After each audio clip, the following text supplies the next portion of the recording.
Assalamualaikum warahmatullahi wabarakatuh. Anak-anakku sekalian, kembali lagi bersama Miss Bunga dalam pelajaran bahasa Inggris. Kali ini kita sudah masuk di bab ketiga, yaitu tentang obligations, prohibition, dan juga recommendation.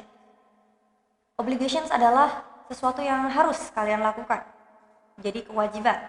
Kemudian ada prohibitions, larangan, sesuatu yang tidak boleh kalian lakukan.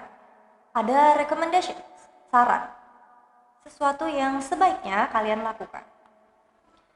So, the learning objectives, setelah pembelajaran ini diharapkan kalian akan mampu memberikan informasi yang berkaitan dengan ungkapan obligations, prohibitions, dan recommendation, dan juga menggunakannya untuk melengkapi kalimat ataupun teks percakapan rumpang. Langsung saja kita masuk ke pembahasannya. Yang pertama yaitu obligations. Jadi ada dua ciri-ciri yang menunjukkan bahwa kalimat tersebut adalah kalimat yang menyatakan kewajiban atau obligations. Kata pertama adalah must, yang kedua adalah have to. Dua-duanya artinya sama, yaitu harus. Contoh kalimatnya, yang pertama, you must speak louder, I can't hear you. Kamu harus bicara lebih keras, saya tidak dapat mendengarmu. Diperhatikan di sini bahwa setelah kata must, yang kalian gunakan adalah kata kerja bentuk pertama, speak. You must speak louder.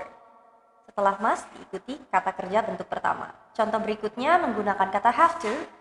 Do we have to bring a plant for our schoolyard? Apakah kita harus membawa tanaman untuk kebun sekolah kita?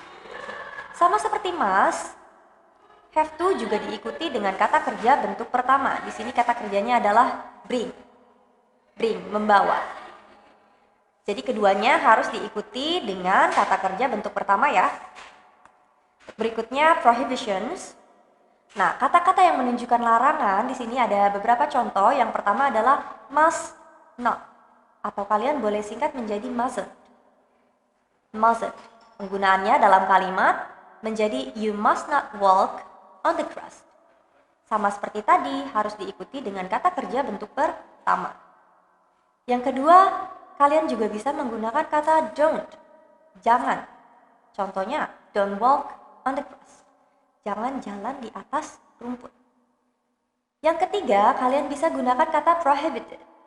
Prohibited artinya dilarang.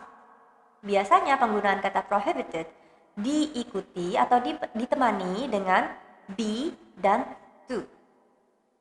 Be di sini adalah to be. Dalam present tense to be-nya ada 3, yaitu is, am, dan are. Untuk pembagiannya, is boleh kalian gunakan untuk subjek.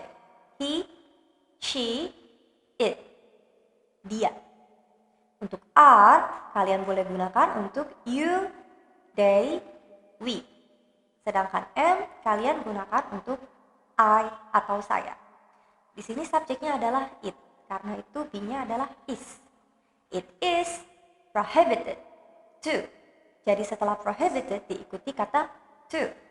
Setelah to kalian ikuti dengan kata kerja bentuk pertama. It is prohibited to walk on the grass. Yang berikutnya ada kata forbidden. Artinya sama, dilarang. Dan cara penggunaannya juga sama, diikuti be dan to. It is forbidden to. It is prohibited to, it is forbidden to. Susunannya sama. Yang berikutnya ada be not allowed to. Kalau tadi prohibited dan forbidden artinya dilarang, allowed dan juga contoh berikutnya yaitu permitted artinya sama-sama diizinkan, diperbolehkan. Tetapi karena ada kata not di depannya, ketika digabung maka artinya menjadi tidak diizinkan atau tidak diperbolehkan. You aren't allowed to walk on the grass. Kamu tidak diperbolehkan untuk berjalan di atas rumput. Seperti itu. Kita lanjut, berikutnya ada recommendation atau saran. Nah, untuk saran ciri-cirinya adalah penggunaan kata should. Should, sebaiknya, seharusnya. Contoh pertama, you should get up early and have more exercise. Kamu sebaiknya bangun lebih awal dan olahraga lebih sering. Kemudian yang contoh berikutnya, you should try that new Padang restaurant. Should try. Tadi ada should kan, kemudian ada should try. Jadi setelah should juga diikuti dengan kata kerja bentuk pertama. Yang harus kalian ingat ya, kata kerja yang digunakan untuk menyatakan obligations, prohibitions, ataupun recommendations, semuanya adalah bentuk pertama. Contoh terakhir di sini ada you shouldn't watch TV too long. Sebaiknya jangan menonton TV terlalu lama. Selain dalam bentuk kalimat seperti yang sudah kalian lihat barusan, obligation, prohibitions, and recommendations juga bisa kalian temukan dalam bentuk teks tertulis seperti ini.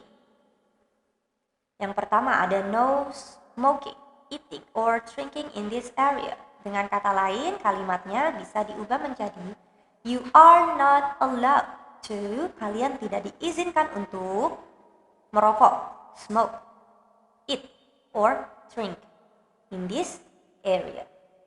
Seperti itu. Kemudian ada CCTV in operation. Kalau di sini nih maksudnya berarti hanya sebuah pemberitahuan bahwa kalian diawasi oleh CCTV. Kemudian ada do not touch. Ini sebuah prohibition atau larangan supaya kalian tidak menyentuh benda-benda di sekitar. Do not touch. You aren't allowed to touch anything. You are prohibited to touch anything. Kita masuk ke latihan yang pertama untuk melengkapi kalimat seperti ini. Jadi di sini ada kalimat rumpang. You bla bla bla arrive on time. Otherwise we will leave you. Kamu titik-titik sampai tepat waktu. Kalau tidak, kami akan meninggalkanmu. Yang mana yang tepat? Apakah kamu tidak harus, kamu harus, atau kamu jangan? Tidak boleh. Yang tepat adalah yang must. Kamu harus tiba tepat waktu, atau kami akan meninggalkanmu. Soal berikutnya.